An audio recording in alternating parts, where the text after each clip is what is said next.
আসসালামু আলাইকুম রহমতুল্লাহি অবরাকাত। সকলে কেমন আছেন? আশা করি ভালো আছেন। আপনাদের দোয়ায় আমিও খুব ভালো আছি। আজকে আমরা নূর ভবনে যাব ল্যাংটার মাজার। সেখানে গিয়ে কি দেখলাম সবকিছু আপনাদের সাথে শেয়ার করবো ইনশাআল্লাহ। তো সবাইকে আমরা টাইম দিছিলাম, এখানে আমাদের দোকানের কাছে আসতে হবে সকাল 7টা বাজে। আমি সকাল 7টা বাজে দোকানের কাছে চলে আসলাম, এসে দেখি সবাই এখনো আসে না। তো সবাই আসার আগে কিন্তু আমাদের ফিকেপটা চলে আসছে, আর ফিকেপটা আসার আধা ঘন্টার মধ্যেই আমাদের সকল সদস্য এইখানে চলে আইছে। আমার আবার একটা অভ্যাস আছে, আমি যে কোনো প্রোগ্রামে যাওয়ার আগে নিজের একটু হালকা পাতলা নাস্তাটা করে নেই। জানি না সেখানে কখন খাওয়া দাওয়া হবে, সেই আশা না থেকে নিজে একটু পেটটাকে শান্তি করে নিই। আমরা ফিকাপের মধ্যে উঠে অলরেডি রওনা দিচ্ছি। আমরা কিন্তু সরাসরি আমাদের মনপুরা থেকে ট্রলারে উঠতে পারবো না, আমাদের প্রায় যাইতে হবে নারায়ণপুরের কাছে, সেখান থেকে আমাদের ট্রলারে উঠতে হবে। যেই ট্রলারে 100 জন মানুষ ধরবে সেখানে আমরা মাত্র গেছি 25 থেকে 30 জন। আমরা চাইছি যে আমাদের ট্যুরটা ভালো হবে, যেন আমরা খুব মজা মাস্তি করতে পারি সেখানে। তো এই হচ্ছে আমাদের ট্রলার, যেটা দিয়ে আজকে আমরা পুরো ভ্রমণ করব।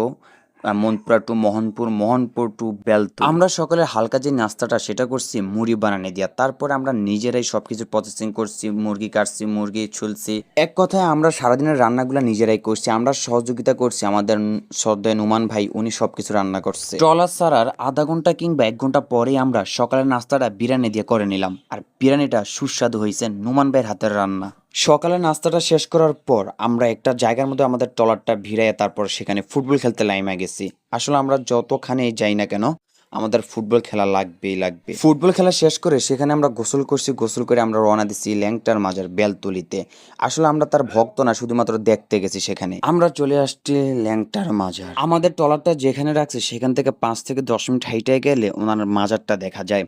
আমরা মাজারের ভিতরে গেছি, পরিবেশটা খুবই সুন্দর ছিল। যখন বিকালে গেছি খুবই সুন্দর একটা ঠান্ডা বাতাস ছিল, ভাবছিলাম সেখানেই রাতটা কাটাইয়ে দিব। পরে যখন আমরা ভাত খাইছি, সন্ধ্যাবেলা ভাত খাওয়ার পর আবার যখন ওইখানে গেছি, যাই দেখলাম যে ওনাদের ভণ্ডামি শুরু। ভণ্ডামিটা এমন যে সেখানে হিন্দুরা যাইয়া উলুলি দেয়, তারা জিকির করে, ঢোল বাদ্য ভাজায়, জিকিরটা কেমন সেটা বুঝাই যায় না। পাগলামি ছাগলামি যত রকমের পাগলামি ছাগলামি আছে সেইখানে হয়। আমি আবারও বলছি, বিকালে তাদের অবস্থান ভালো ছিল, সন্ধ্যার পর ভালো ছিল না। আমাদেরকে বিকালে ভিডিও করতে দিলেও সন্ধ্যার পরে আমাদেরকে ভিডিও করতে দেয় না, অ্যান্ড কারোর সাথে ভিডিও কলে কথা বলতে আমাদেরকে দেওয়া হয় না, যদি তাদের ভণ্ডামি ফাঁস হয়ে যায় সেজন্য। আমি আবারও বলতেছি, আসলে আমরা তার ভক্ত হিসেবে যাই না, সেখানে আমরা জাস্ট দেখতে গেছি।